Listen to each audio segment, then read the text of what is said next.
नमः शिवाय। शिवजी सदा सहाय। ओम नमः शिवाय। गुरुजी सदा सहाय। पंचाक्षर मंत्र की महिमा, उसमें समस्त वाङ्मय की स्थिति, उसकी उपदेश परंपरा, देवी रूपा पंचाक्षर विद्या का ध्यान, उससे समस्त और व्यस्त अक्षरों के ऋषि, छंद, देवता, बीज, शक्ति तथा अंगन्यास आदि का विचार। देवी बोली, महेश्वर, दुर्जय, दुर्लंघ्य एवं कुलुषित कली काल में जब सारा संसार धर्म से विमुख हो, पापमय अंधकार से आच्छादित हो जाएगा, वर्ण और आश्रम संबंधी आचार नष्ट हो जाएंगे, धर्म संकट उपस्थित हो जाएगा, सबका अधिकार संदिग्ध, अनिश्चित और विपरीत हो जाएगा, उस समय उपदेश की प्रणाली नष्ट हो जाएगी और गुरु शिष्य की परंपरा भी जाती रहेगी। ऐसी परिस्थिति में आपके भक्त किस उपाय से मुक्त हो सकते हैं?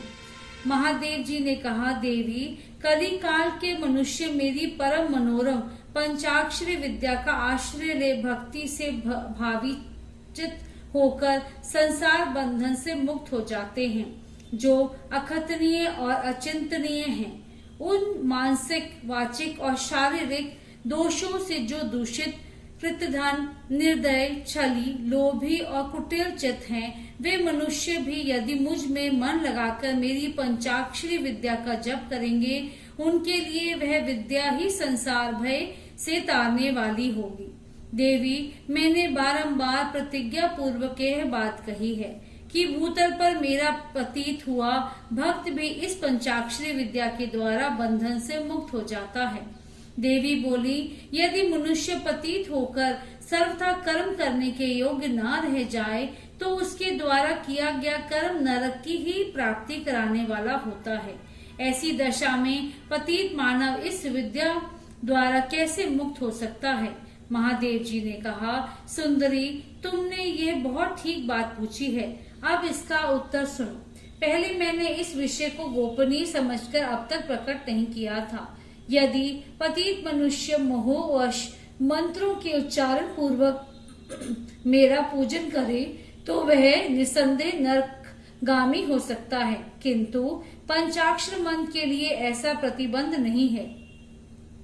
जो केवल जल पीकर और हवा खाकर तप करते हैं तथा दूसरे लोग जो नाना प्रकार के व्रतों द्वारा अपने शरीर को सुखाते हैं, उन्हें इन व्रतों द्वारा मेरे लोक की प्राप्ति नहीं होती। परंतु जो भक्ति पूर्वक पंचाक्षर मंत्र से ही एक बार मेरा पूजन कर लेता है, वह भी इस मंत्र के ही प्रताप से मेरे धाम में पहुंच जाता है। इसीलिए तप, यज्ञ, व्रत और नियम पंचाक्षर द्वारा मेरे पूजन की करोड़वीं कला के समान भी नहीं है। कोई बद्ध हो या मुक्त जो पंचाक्षर मंत्र के द्वारा मेरा पूजन करता है, वे अवश्य ही संसार पाश से छुटकारा पा जाता है। देवी, ईशान आदि 5 ब्रह्म जिसके अंग हैं, उस षडाक्षर का पंचाक्षर मंत्र के द्वारा जो भक्ति भाव से मेरा पूजन करता है, वह मुक्त हो जाता है। कोई पतित हो या अपतित, वह इस पंचाक्षर मंत्र के द्वारा मेरा पूजन करे। मेरा भक्त पंचाक्षर मंत्र का उपदेश गुरु से ले चुका हो या नहीं, वह क्रोध को जीतकर इस मंत्र के द्वारा मेरी पूजा किया करे। जिसने मंत्र की दीक्षा नहीं ली है, उसकी अपेक्षा दीक्षा लेने वाला पुरुष कोटि कोटि गुना अधिक माना गया है। अतः देवी, दीक्षा लेकर ही इस मंत्र से मेरा पूजन करना चाहिए।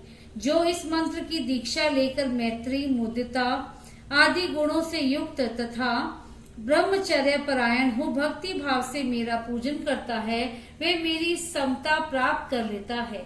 इस विषय में अधिक कहने से क्या लाभ? मेरे पंचाक्षर मंत्र में सभी भक्तों का अधिकार है, इसीलिए वे श्रेष्ठतर मंत्र हैं। पंचाक्षर के प्रभाव से ही लोक, वेद, महर्षि, सनातन धर्म, देवता तथा ये संपूर्ण जगत टिके हुए हैं। देवी, प्रलय काल आने पर जब चराचर जगत नष्ट हो जाता है और सारा प्रपंच प्रकृति में मिलकर वहीं लीन हो जाता है, तब मैं अकेला ही स्थित रहता हूँ, दूसरा कोई कहीं नहीं रहता। उस समय समस्त देवता और शास्त्र पंचाक्षर मंत्र में स्थित होते हैं। अतः मेरी शक्ति से पालित होने के कारण वे नष्ट नहीं होते हैं। तदंतर मुझसे प्रकृति और पुरुष के भेद से युक्त सृष्टि होती है। तत्पश्चात त्रिगुणात्मक मूर्तियों का संहार करने वाला अवान्तर प्रलय होता है। उस प्रलय काल में भगवान नारायण देव मायामय शरीर का आश्रय ले जल के भीतर शेष शैया पर शयन करते हैं। उनके नाभि कमल से पंचमुख ब्रह्मा जी का जन्म होता है। ब्रह्मा जी तीनों लोकों की सृष्टि करना चाहते थे, किंतु कोई सहायक न होने से उसे कर नहीं पाते थे। तब उन्होंने पहले अमित तेजस्वी 10 महर्षियों की सृष्टि की, जो उनके मानस पुत्र कहे गए हैं।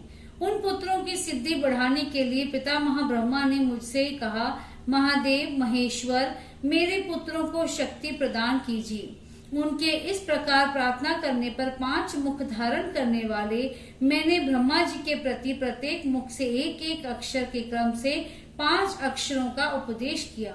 लोक पितामह ब्रह्मा जी ने भी अपने 5 मुखों द्वारा क्रमशः उन 5 अक्षरों को ग्रहण किया और वाच्य वाचक भाव से मुझ महेश्वर को जाना। मंत्र के प्रयोग को जानकर प्रजापति ने विधिवत उसे सिद्ध किया। तत्पश्चात उन्होंने अपने पुत्र को यथावत रूप से उस मंत्र का और उसके अर्थ का भी उपदेश दिया। साक्षात लोक पितामह ब्रह्मा से उस मंत्र रत्न को पाकर मेरी आराधना की इच्छा रखने वाले उन मुनियों ने अपनी बताई हुई पद्धति से उस मंत्र का जप करते हुए मेरु के रमणीय शिखर पर मुंजवान पर्वत के निकट 1 सहस्त्र दिव्य वर्षों तक तीव्र तपस्या की। वे लोक सृष्टि के लिए अत्यंत उत्सुक थे, इसलिए वायु पीकर कठोर तपस्या में लगे रहे। जहाँ उनकी तपस्या चल रही थी, वे श्रीमान मुंजवान पर्वत सदा ही मुझे प्रिय है और मेरे भक्तों ने निरंतर उसकी रक्षा की है। उन ऋषियों की भक्ति देखकर मैंने तत्काल उन्हें प्रत्यक्ष दर्शन दिया और उन आर्य ऋषियों को पंचाक्षर मंत्र के ऋषि, छंद, देवता, बीज, शक्ति, कील, षडान्यास, दिगंबंध और विनियोग, इन सब बातों का पूर्ण रूप से ज्ञान कराया। संसार की सृष्टि बढ़े, इसके लिए मैंने उन्हें मंत्र की सारी विधियां बताई। तब वे उस मंत्र के महात्म्य से तपस्या में बहुत बढ़ गए और देवताओं, असुरों तथा मनुष्यों की सृष्टि की भली भांति विस्तार करने लगे। अब इस उत्तम विद्या पंचाक्षरी के स्वरूप का वर्णन किया जाता है। आदि में नमः पद का प्रयोग करना चाहिए, उसके बाद शिवाय पद का। यही वे पंचाक्षरी विद्या है जो समस्त श्रुतियों की सिरमौर है तथा संपूर्ण शब्द समुदाय की सनातन बीज रूपिणी है। यह विद्या पहले पहल मेरे मुख से निकली, इसीलिए मेरे ही स्वरूप का प्रतिपादन करने वाली है। इसका एक देवी के रूप में ध्यान करना चाहिए। इस देवी की अंग कांति तपाए हुए सुवर्ण के समान है। इसके पीन पयोधर ऊपर को उठे हुए हैं। ये 4 भुजाओं और 3 नेत्रों से सुशोभित है। इसके मस्तक पर बाल चंद्रमा का मुकुट है। 2 हाथों में पद और उत्पल है। अन्य 2 हाथों में वरद और अभय की मुद्रा है। मुखाकृति सौम्य है। ये समस्त शुभ लक्षणों से संपन्न तथा संपूर्ण आभूषणों से विभूषित है। श्वेत कमल के आसन पर विराजमान है। इसके काले काले घुंघराले केश बड़ी शोभा पा रहे हैं। इसके अंगों में 5 प्रकार के वर्ण हैं, जिनकी रश्मियां प्रकाशित हो रही हैं। वे वर्ण हैं पीत, कृष्ण, ध्रूम्र, स्वर्णिम तथा रक्त। इन वर्णों का यदि पृथक पृथक प्रयोग हो तो इन्हें बिंदु और नाद से विभूषित करना चाहिए। बिंदु की आकृति अर्धचंद्र के समान है और नाद की आकृति दीप शिखा के समान।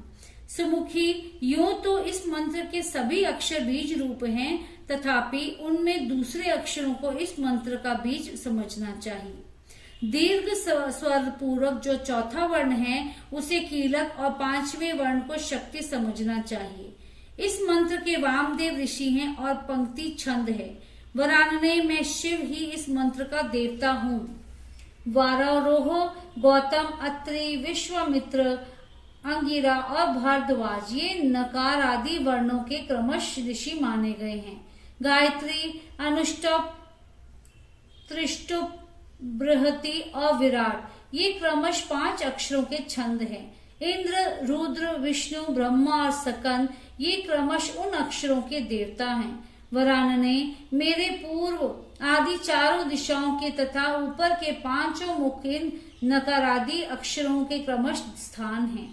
पंचाक्षर मंत्र का पहला अक्षर उदात्त है, दूसरा और चौथा भी उदात्त ही है, 5वां स्वरित और तीसरा अक्षर अनुदाता माना गया है।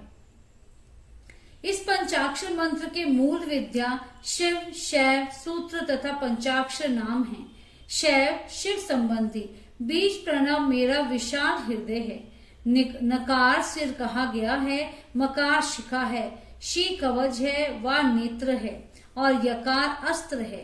इन वर्णों के अंत में अंगों के चतुर्थ अंत रूप के साथ क्रमश नमः, स्वाहा, वष्ट, हुम, वषट और फटह जोड़ने से अंगन्यास होता है।